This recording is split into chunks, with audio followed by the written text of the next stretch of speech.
Just ask your phone a dumb little dinner question. 2 seconds later it answered. That felt like nothing. It was not nothing. That message just triggered a machine the size of a small city. And this year, 4 companies, Amazon, Microsoft, Google, Meta, are spending $725 billion just building more of these machines.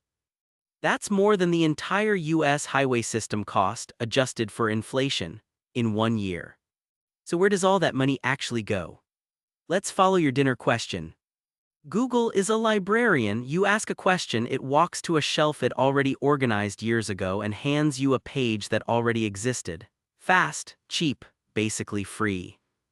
ChatGPT is not a librarian, it's a writer with no book to hand you. It has to invent your answer from nothing, one word at a time, every single time, even if a million people just asked the exact same thing. Multiply that by hundreds of millions of people asking questions every week, and you start to see why this got expensive. Quick vocabulary: a token is a chunk of a word, the little brick the AI factory actually builds. Companies literally sell these by the million. Tokens are the product. A flop is one single math operation. Building one token takes hundreds of billions of these. That's the labor cost of every word you read. Training is building the factory, done once, costs over $100 million, takes months. Inference is running the factory, happens billions of times a day. Most people assume training is the expensive part. Wrong. By 2026, 2/3 of all AI computing power is spent running the factory, not building it. Here's what actually happens in those 2 seconds. Your question turns into light shooting through glass fiber at 2/3 the speed of light, sometimes hundreds of miles, until it hits a data center. First stop, the front desk. It checks who you are, makes sure you're not spamming it, and staples your question to everything said before. Then it gets sliced into tokens, the puzzle pieces from before. Next, the machine reads your entire question in one huge burst. This is called prefill. That's the little pause before ChatGPT starts typing. It's the machine's way of taking notes on your whole conversation.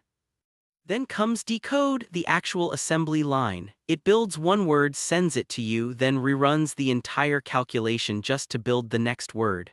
Every single word of every AI answer on Earth is made this way, one at a time. And you're not alone in there. The machine bundles hundreds of people's questions together at once, like a delivery driver grouping stops on one route. That bundling is the difference between your question costing a penny or $1. Here's the twist nobody expects. This isn't really a chip story anymore, it's an electricity story. One single modern AI rack draws as much power as an entire neighborhood. And full AI campuses now want a gigawatt or more. That's roughly what a nuclear reactor produces, enough for 1 million homes. Problem: the power grid wasn't built for this. Getting plugged into it now takes a waiting line of 4 to 5 years, so companies are skipping the line entirely. They're generating their own power on site. That's why Microsoft is literally restarting a nuclear reactor next to 3 Mile Island. Why Bloom Energy is selling fuel cell power boxes. Why GE Vernova is sold out through the end of the decade. All that power turns straight into heat. One flagship chip puts out over 1,000 watts, like a space heater the size of a postcard. Stack 72 of them in one rack and you've got the heat of 80 space heaters in one cabinet. Regular air conditioning can't keep up past a certain point, so the industry switched to liquid cooling, piping coolant directly onto each chip. Water moves heat about 3,000 times better than air. This is the actual machine your dinner question ran through NVIDIA's flagship rack. It costs about $3 million and weighs 1.5 tons. Let's open the hood. The CPU is one head chef, brilliant, but there's only one of him.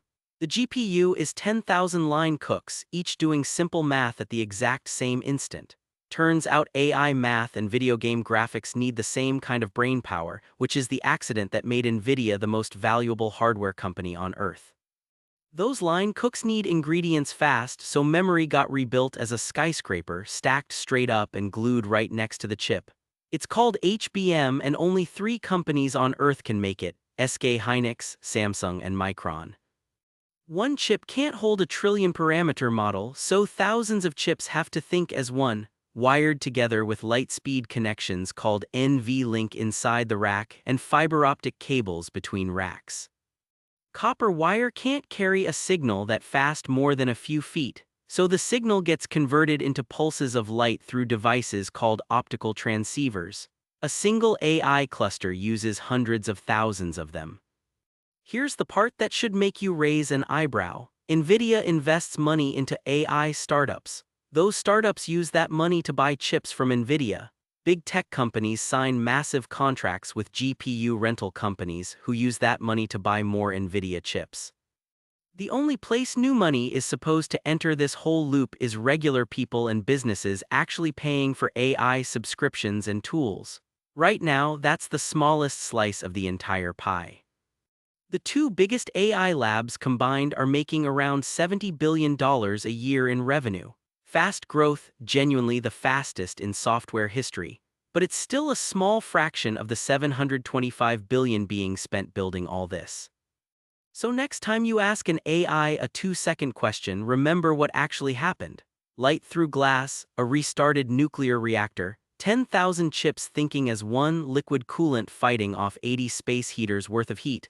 Also, a machine could recommend a chicken and rice recipe.